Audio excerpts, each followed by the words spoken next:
शुरू में लिखा तस्मै श्री गुरुवे नमः। जय श्री कृष्ण चैतन्य प्रभु नित्यानंद श्री अद्वैत गदाधर श्रीवासादि गौर भक्तवृंद। हरे कृष्णा हरे कृष्ण कृष्ण धन्यवाद कृष्णा हरे हरे गुरु जी। सकल हरे भक्तों राम को धन्यवाद हरे प्रणाम। राम हरे हरे। जी हरे कृष्ण, सबका स्वागत है सत्र में। ओके, तो कल हमारा चैतन्य शिष्टाष्टकम का जो हमने सीरीज लिया था वह संपन्न किया, हो गया, वो कंप्लीट हो गया। तो हमारे जो आचार्य है रूप गोस्वामी, वह तीन चीजें बताते हैं जो आध्यात्मिक कार्य में या फिर हम भक्तिमय सेवा करते हैं हम या हम जपा करते हैं, तो उसमें ये तीन चीजें बहुत जरूरी है। तो जब भी हम जपा के लिए बैठते हैं तो हमारे पास ये तीन चीजें चाहिए। अगर ये हमारे पास तीन चीजें हैं तो रूप गोस्वामी कहते हैं कि हमारा जो जपा है वो बहुत अच्छा होगा। तो वो तीन चीजें हैं। सबसे पहले है इंथुजियाज्म, उत्साह। तो जपा करते समय हमको उत्साह होना चाहिए। उत्साह मतलब अ, उत्साह इज, ऐसा कहा जाता है, इट्स अ मदर ऑफ भक्ति, है ना। भक्ति की माता है उत्साह। तो हमारे पास उत्साह चाहिए जब हम जपा करते हैं तो, है ना। और उत्साही हूँ या नहीं हूँ ये कैसे पता चलेगा? तो ये पता कैसे चलता है जब हम आ, जब हमारा सत्री भी माला करने का मन करे। हाँ, हमें उठने के लिए इच्छा होती है, माला करने की इच्छा होती है ना। और हमको खुद से हम मोटिवेट होते हैं कि हमको करना है ना। उत्साह होना बहुत जरूरी है। अगर उत्साह नहीं है और अगर आप बैठोगे तो बाकी के लोग भी आपको देखेंगे तो वो सोचेंगे इनको क्या हो गया है। तो उत्साह होना बहुत जरूरी है। ओके, तो हमेशा एक एग्जाम्पल दिया जाता है। कौन सा एग्जाम्पल है वो है अगर आपने देखा होगा कि जो टायर होता है, टायर मतलब जिस तरह से फोर व्हीलर का हो या टू व्हीलर का हो, तो उसमें आप देखोगे कि जिस टायर में हवा रहती है वो टायर है, वो भागता अच्छे है। और जिस टायर में हवा नहीं है वो भागता नहीं है, कितना भी एक्सीलेटर दे दो। तो उसी तरीके से हमारा जपा है ना। हमारे जपा में उत्साह चाहिए कि आज कृष्ण ने मुझे और एक अवसर दे दिया उनका नाम लेने के लिए, उनका सत्संग करने के लिए, है ना। तो हमेशा हमको यही सोचना चाहिए कि कृष्ण मुझे एक अवसर दे रहे हैं। अवसर मतलब और एक अपॉर्चुनिटी दे रहे हैं, है ना। तो जब भी हम सोचेंगे नया दिन है, वही करना है, तो हमको समझना चाहिए कि मुझे एक अवसर रूप मिल रहा है, अवसर मिल रहा है कि मैं वापस उनका नाम लूं, है ना। उत्साह। सेकंड है निश्चय। निश्चय का अर्थ है डिटर्मिनेशन। निश्चय होना बहुत जरूरी है भक्ति में। अगर निश्चय नहीं है तो क्या होगा? तो हम हमारी जो साधना है उसको हम मेंटेन नहीं कर पाएंगे। और शुरुआत के पीरियड में तो बहुत जरूरी होता है दृढ़ निश्चय, पहले 6 महीने, एक साल, है ना। रात को जब हम सोते हैं तो हम भगवान को प्रार्थना करके सोते हैं कि मेरा जपा है वो मुझे कल करना है। तो मुझे दृढ़ निश्चय की आवश्यकता है कि मुझे किसी भी परिस्थिति में उठना है ना। किसी भी परिस्थिति में उठना है। अगर उठेंगे नहीं तो क्या होगा? अगर हम नहीं उठेंगे तो हम सोते रहेंगे तो हमारा साधना है लूज हो जाएगा। तो दृढ़ निश्चय का अर्थ है कि पत्थर की लकीर के जैसा, कि करना है तो करना है ना।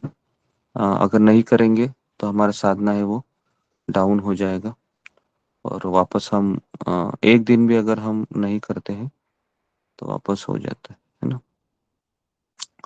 निश्चय, दृढ़ निश्चय। और तीसरा है धैर्य। धैर्य का अर्थ क्या है कि अ, अपयश को पचाने की शक्ति। कि उत्साह है मेरे पास, निश्चय भी है, लेकिन धैर्य नहीं है, ज्यादा समय टिक नहीं सकते। धैर्य का अर्थ है क्या? समय की प्रतीक्षा करना। तो समय कभी आएगा हमें पता नहीं है। गीता में भगवान कहते हैं कि मैं ही समय हूँ, मैं ही काल हूँ। तो कृष्ण ही समय है, और कृपा भी कृष्ण ही देने वाले हैं। तो इसलिए अगर आप देखोगे तो सब सब कृष्ण ही करने वाले हैं। हमें केवल क्या करना चाहिए? हमें केवल अपना ड्यूटी को निभाना चाहिए, कि जो मुझे जपा करना है सुबह, है ना, वो हमें करना चाहिए। बाकी का चीज हमेशा होता रहेगा। हमें अपना दायित्व को निभाना है बस। फल देने वाले हम नहीं हैं। जपा मेरा कैसे होने वाला है, ये तो हमारा उत्साह, निश्चय, धैर्य के ऊपर आधारित है ना। तो इसके लिए जिसके पास उत्साह नहीं है, मान लो कभी कभी ऐसा हो सकता है, लेकिन आप धैर्यवान है, हमारी गाड़ी भाग चल सकती है ना। अगर हमारे पास दृढ़ निश्चय है ना, लेकिन धैर्य नहीं है, उत्साह भी है, धैर्य नहीं है, गाड़ी ज्यादा चलेगा नहीं। धैर्य होना जरूरी है ना। और भक्ति मार्ग में सबसे बड़ी जो बाधा है वो ये है कि अ, जब हम गलत संग करते हैं, है ना, वो एक सबसे बड़ी बाधा होती है। रूप गोस्वामी इसके बारे में भी बताते हैं उपदेशामृत में। वो कहते हैं कि गॉसिप मतलब प्रजल्प करना, भक्ति के अलावा दूसरी बातें करना, ये भक्ति का सबसे बड़ा रुकावट है। दो भक्त जब मिलते हैं तो उन्होंने कृष्ण कथा करनी चाहिए, लेकिन दो भक्त मिलने के पश्चात जब दूसरी चीज चर्चा होती है तो भक्ति चली जाती है। भक्ति की जो भक्ति देवी है वो हमारा साथ छोड़ देती है, और फिर हम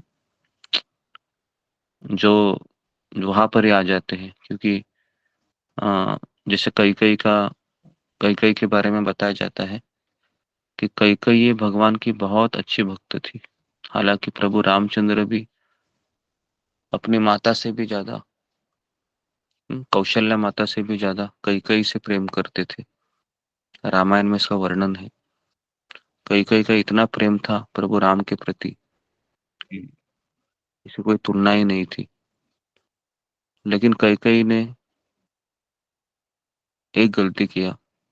हालांकि उसको गलती नहीं कह सकते, लीला है ये। लेकिन हम अभी एक साधक के दृष्टिकोण से देख रहे हैं।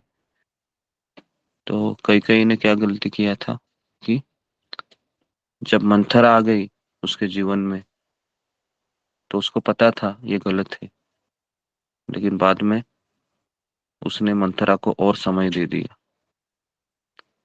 और फिर मंथरा आई थी ऐसे कि वह कई कई के हृदय से राम को निकालने के लिए आई थी। तो जैसे ही कई कई ने कहा कि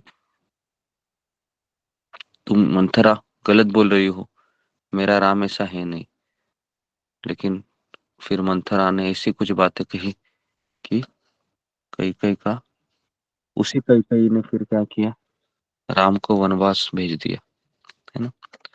तो भक्ति मार्ग में ये सबसे बड़ा समस्या है कि हमें मंथरा जैसे लोगों से दूर होना बहुत जरूरी होता है।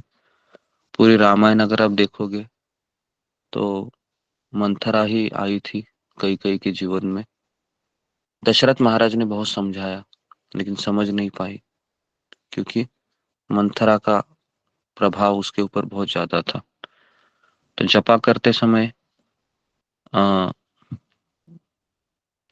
हम मंथरा की बातें सुनते हैं या कृष्ण की बातें सुन रहे हैं, ये बहुत जरूरी है समझना। अगर कई कई मंथरा को वहां ही रोक देती थी, है ना, तो फिर ना कई कई राम को वनवास भेजती थी, है ना कुछ होता था। तो इसके लिए रामायण का ये बहुत बड़ा एग्जाम्पल है ये कई कई और मंथरा एपिसोड। तो इसके लिए 3 चीजें बहुत होनी चाहिए। 3 चीजें है मेरे पास, उत्साह है, निश्चय है, धैर्य है, लेकिन साथ साथ मैंने मंथरा को भी अपने जीवन में ले लिया। फिर क्या हो जाएगा, फिर ऐसी चीजें हो जाएगी जो पता ही नहीं चलेगा कि क्या हुआ मेरे साथ। कई कई का स्वयं का पुत्र भरत कहता है तू मेरी माँ नहीं है, आज से मैं डिक्लेयर करता हूँ तू मेरी माँ नहीं है। दशरथ कहता है तू मेरी पत्नी नहीं है, दशरथ महाराज कहते हैं। सब लोग उसको, है ना, इस तरीके से व्यवहार करते हैं कि वो गलत थी, और बाद में उसकी आंखें खुलती है, लेकिन बहुत देर हुई रहती है। लेकिन फिर भी प्रभु रामचंद्र उसका स्वीकार करते हैं, भगवान है। तो आज हमने 3 चीजें देखी, है ना, उत्साह, निश्चय, धैर्य जपा के लिए बहुत जरूरी है।